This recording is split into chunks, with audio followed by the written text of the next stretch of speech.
और मेरे को हिलाने वाला आदमी अभी तक तो पैदा नहीं हुआ, कल पैदा हो जाए बाद की बात है। मेरे सारे लोग के ऊपर सुरक्षा कवच वरुण गांधी की है।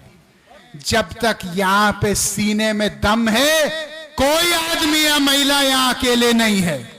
सबके ऊपर मैं चट्टान के तरह खड़ा हूं। जाओ जो करना है करो, मैं बचाऊंगा तुम लोगों को पीछे से। शेर की तरह दहाड़ो। मैं बंद कमरे में बोलने वाला आदमी नहीं हूं, मैं खुलेआम बोलता हूं।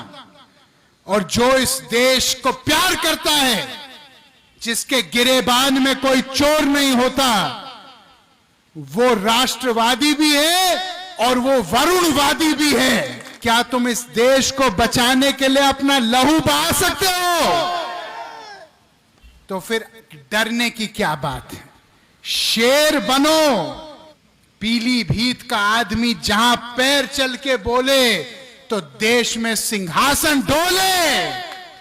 देश में लोग जाने कि पीलीभीत में बाघ केवल जंगलों में नहीं मिलते, पीलीभीत में बाघ जो गांव गांव में और मोहल्लों में मिलते हैं।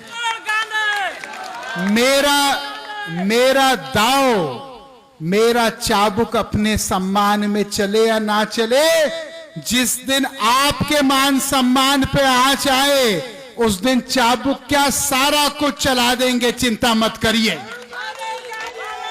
हम जैसे लोग फांसी खाने के लिए पैदा हुए, फांसी खाने के लिए, गोलगप्पा खाने के लिए नहीं, फांसी खाने के लिए पैदा हुए हैं। हम लोग के लिए मुश्किल रास्ता ठीक है, अगर उस रास्ते से आपका रास्ता आसान हो। वरुण गांधी कहता है नेता वो होना चाहिए जो गरीब जनता को अपने कंधे पे श्रवण कुमार के तरह उठा के चले, ना कि अपने जूते पर बिठाए। जब वरुण गांधी रहेगा या नहीं रहेगा, हमको राजनीति नहीं करनी है जो लोगों को दबाए। हमको राजनीति करनी है जो लोगों को उठाए। ताकत वो नहीं होती जो लोगों को दबाने के लिए इस्तेमाल की जाती है। ताकत वो होती है जो लोगों को उठाने के लिए इस्तेमाल होती है। हिंदू मुस्लिम, जाति पाति, तोते के तरह भाई को बांटो, भाई को काटो। ये राजनीति हम होने नहीं देंगे। हम लोग वो राजनीति का बीज डालेंगे आपके सीने में, जिस राजनीति से आपका और आपके बच्चों को फायदा मिले। किसी दूसरे को नीचे के दिखाने से आज तक कोई आदमी बड़ा नहीं हुआ। हमारे देश की राजनीति, हमारे देश को जोड़ने की राजनीति होनी चाहिए, ना कि गृह युद्ध पैदा करने की राजनीति।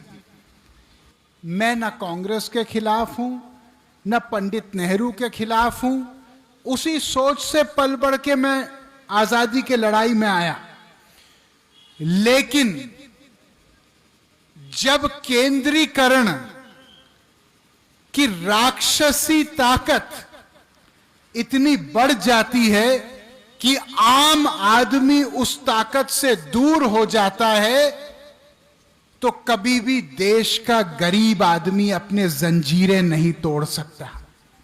जब इस देश में बेरोजगारी खत्म होगी, जब सबकी बेटियों और बेटों को काम मिलेगा भरपूर, तो वरुण गांधी बेरोजगारी की बात करना बंद करेगा। जब इस देश में जो आज सरकारी नौकरियों, 10 सरकारी नौकरियों में से 7 सरकारी नौकरी केवल संविदा पे रेवड़ी की तरह बांटी जा रही हैं, और ऐसे ही गाजर मूली की तरह उन लोगों को कभी फेंका जाता है पूरा काम लेने के बाद, जब उनको पूरी तनख्वाह नहीं मिलती और 2-2, 4-4 हजार रुपए में उनसे 12-12 घंटा काम लिया जाता है, तो वरुण गांधी अगर ये नहीं बोलेगा तो फिर इस राष्ट्र का झंडा उठाने का संकल्प मैंने कैसे किया अपने हाथ में। जो लोग कमीशन खाते हैं, जो लोग पहले कच्चे मकान में रहते थे, फिर जनप्रतिनिधि बनने के बाद अरबों के महल बना रहे हैं, जो कॉलोनियां काट रहे हैं, जो लोगों का हक छीन रहे हैं, अगर वरुण गांधी आवाज नहीं उठाएगा तो क्या ये लोग आवाज उठाएंगे?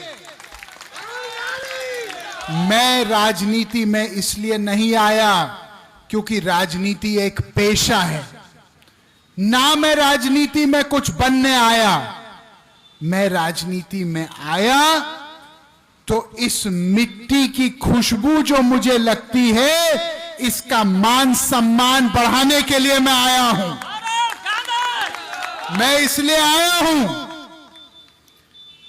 ताकि अगर कोई माय का लाल हिंदुस्तान को अंदर से दीमक की तरह खा रहा है, तो हम नाम लेके और उसका काम लेके भी बोलेंगे और डंके के चोट पे बोलेंगे।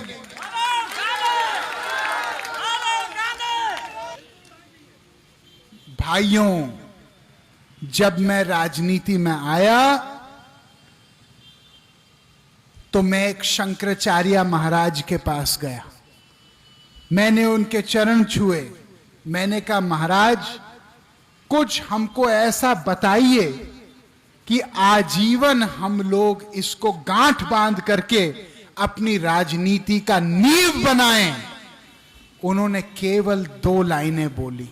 उन्होंने कहा, एक बेटा, दूसरों के हमेशा काम आना, और दूसरा बोले कि सच्चाई के मामले में कफन बांध के हमेशा चलना।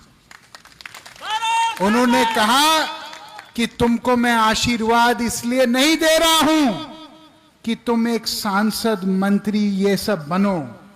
तुमको मैं आशीर्वाद इसलिए दे रहा हूं कि इस देश में जहां भी अन्याय और जब भी अन्याय होगा, तुम उसके खिलाफ एक क्रांतिकारी बन के बोलोगे। हमारे बाबा जी बैठे हैं यहां पे, प्रणाम करता हूं बाबा जी। मैं एक ऐसे हिंदुस्तान के लिए काम कर रहा हूं जिसमें आपके बच्चों की इज्जत हो, जिसमें आपको किसी के सामने कभी झुकना ना पड़े, जिसमें आपको हाथ फहराना ना पड़े किसी के सामने। आप लोग शांत हो। मैं जानता हूं आप क्यों शांत हो, क्योंकि आपके मन में डर है। क्या मैं सही कह रहा हूं? आपके मन में भय है कि ज्यादा बोलेंगे कल हमारे ऊपर केस हो जाएंगे, हम ज्यादा बोलेंगे तो सप्लाई इंस्पेक्टर हमारी दुकान पे आ जाएंगे, हम ज्यादा बोलेंगे तो हमको अधिकारी बुला लेंगे अपने यहां कि भैया बहुत बड़ा नेतागर्दी कर रहे हो। भाइयों, अगर तुम्हारे ऊपर केस लदेगा, मैं वो केस मिटा के अपने ऊपर ले लूंगा, चिंता मत करो। हम जैसे लोग फांसी खाने के लिए पैदा हुए, फांसी खाने के लिए, गोलगप्पा खाने के लिए नहीं, फांसी खाने के लिए पैदा हुए हैं। हम लोग के लिए मुश्किल रास्ता ठीक है, अगर उस रास्ते से आपका रास्ता आसान हो। लेकिन अपनी आवाज उठाओ। अगर वरुण गांधी के खिलाफ आवाज उठाना है, आपका स्वागत है, उठाओ। लेकिन आवाज को अपने मेरे भाई शांत मत होने दो। अगर मौन हो जाओगे तो ये भारत का लोकतंत्र मौन हो जाएगा। अगर चुप हो जाओगे तो ये भारत की आवाज दब जाएगी। क्या इतने साल हमने आजादी के लिए लड़ा ताकि हम लोग डर के मारे लोगों के सामने चुप रहें? जब हमारे बाप दादाओं ने अंग्रेजों के गोलियां खाने से नहीं डरे, तो हम ये मामूली एफआईआर से क्यों डर रहे हैं? याद रखना कि जब सब लोग आपका साथ छोड़ देंगे, जब सब उम्मीद टूट जाएगी, तो आपका ये भाई मुश्किल में से आपको पकड़ के निकालेगा। मेरा दाव, मेरा चाबुक अपने सम्मान में चले या ना चले, जिस दिन आपके मान सम्मान पे आंच आए, उस दिन चाबुक क्या सारा कुछ चला देंगे, चिंता मत करिए। हम लोगों को इस देश में चंद्रशेखर आजाद, सरदार वल्लभ भाई पटेल, महाराणा प्रताप, महारानी अवंतीबाई लोधी, शहीद भगत सिंह, इनका खून हमारे अंदर दौड़ रहा है। हम लोग पीछे हटने वाले आदमी नहीं हैं। हम लोग केवल एक ही चीज कहेंगे कि राजनीति देश से बड़ी नहीं है, और पहली हमारी जिम्मेदारी देशभक्ति और देश प्रेम की है। अगर आप देश से प्यार करते हो तो मुझे वादा करो यहां से कि छाती चौड़ी करके जाओगे और मान सम्मान पे अपना समझौता नहीं करोगे। यही मैं कहना चाहता हूं। जय हिंद, भारत माता की।